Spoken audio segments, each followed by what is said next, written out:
When is the last time you've written a speech?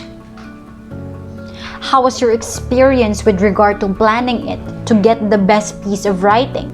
Was it hard for you?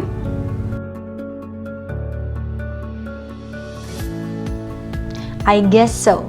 A speechwriter's endeavor to a successful speech comes from a well-planned and well-prepared piece of writing before standing and confidently deliver it.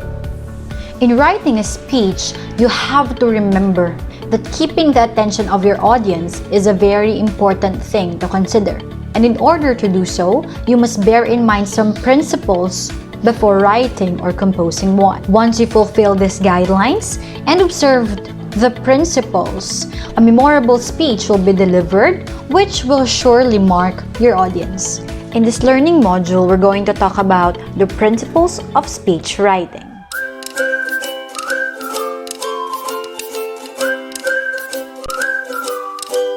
In writing a speech, you have 5 different principles to take into account. First is the audience profile.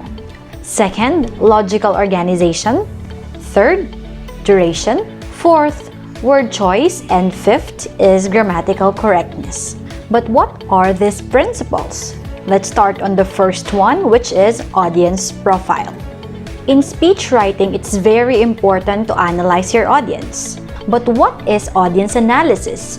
This means looking into the profile of your target audience so that your speech will fit and then they can relate to what you are saying. Audience analysis is cascaded into 3 different parts. The first is demography. Here, you are considering the age range, the male to female ratio, the educational background of your audience, as well as the nationality, their economic status, and others. The second is situation, including the time, the venue, the occasion, and the size. The third is psychology.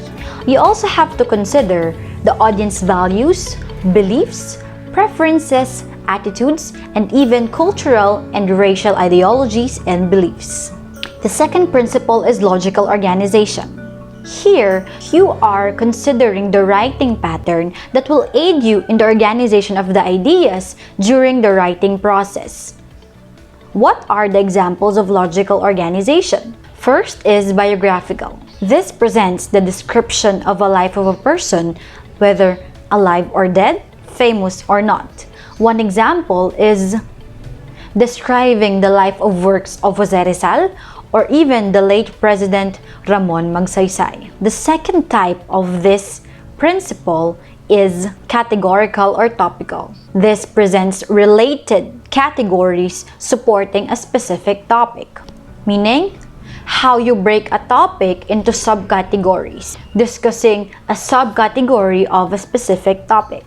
For example, promoting reduce, reuse, and recycle in the community to eliminate garbage and protect the environment. The third type is causal. This presents a cause and effect relationship. For example, in your speech, you are explaining the possible effects of not strictly following the health protocols to prevent COVID-19. The next type of this principle is chronological.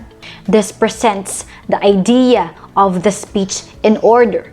For example, in your speech, you are writing or describing the significant events during 2020 starting from January up to December. We also have the comparison and contrast type. This presents the comparison or contrast between 2 or more points. An example is describing your routine during the pre-pandemic era and the present or the new normal. The last type of logical organization is the problem solution. Here, you are presenting an identified problem, its causes, and recommended solutions to address the problem. For example, you are writing to explain the reasons of supporting the government's educational programs. Why do you think it's for the better, or why do you think it's not? The third writing principle that we have is the duration. How long your speech should be. The advice is to forget about the time. Instead, focus on the ideas that you want to relay or that you want your audience to know. Focus on all the ways how you're going to make your speech brief but memorable. Bear in mind that you need to focus more on the content of your speech and not on the time itself.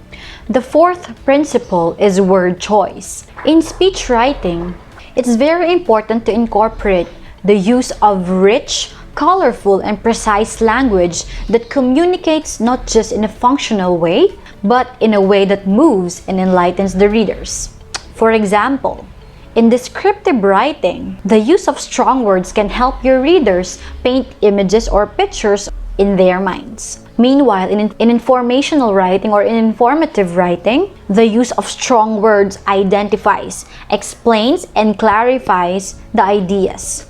On the other hand, in persuasive writing, the use of strong words compels the readers to see things how you explain them and to help them agree to what you are saying. Remember that with the appropriate use of words, you are getting into the hearts and into the heads of the readers, helping you to have a successful speech delivery. The last principle, which is very important as well, is grammatical correctness. We have 4 different parts to take into consideration in this writing principle. The first is spelling, second is punctuation, third is grammar, and fourth is the style. So before delivering your speech, it's very important to ask someone to proofread or reread your word first to avoid grammatical errors. Here are some guidelines in speech writing. First is to determine your purpose. Find out what purpose you want to incorporate in your speech. Do you want to inform? Do you want to entertain? Or do you want to persuade? Your purpose can be general or specific, but depending on the purpose, you can be either of the two. One general purpose is to inform, but if you want to be specific, you're going to inform the students about the benefits of solid waste management in the campus. Next is to select the topic and narrow it down. Remember that your topic is your focal point and you need to be more specific about it. For example, the topic is about waste management. To be more specific, you'll narrow it down to a topic which is Task Force Bakas of Batangas State University Integrated School. After narrowing down the topic, you have to gather data. This is the part where you have to gather all information regarding the topic that you're going to write about. Books will help you a lot on this process, but you can also browse the internet. But be sure that the sources that you're going to cite are credible and reliable. You also have to select a writing pattern. Why? Because this will help you organize your ideas. You're going to decide whether you're going to write biographically, categorically or topically, causally or chronologically, and even comparison or contrast or problem and solution can be used. After deciding on which pattern of writing you're going to make, you can now make an outline. Writing an outline can help you have a hierarchical list of ideas that will help you arrange your thoughts to make it easier for you to write. After making an outline, you may now draft your introduction. Remember that in drafting your introduction, you need to catch the attention of your readers. You also have to present the idea or the topic of the speech that you are writing. Now that you have the introduction, you may now proceed to the body. What should be the content of the body? Of course, this should involve explanations, examples, and details about the topic that you have chosen. It's very important that you get the gist of the main idea or the topic from your introduction so that your body can be arranged based on the topic itself.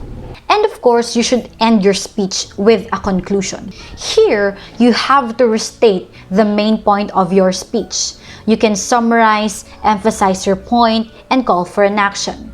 Your goal is to leave a memorable mark to your audience.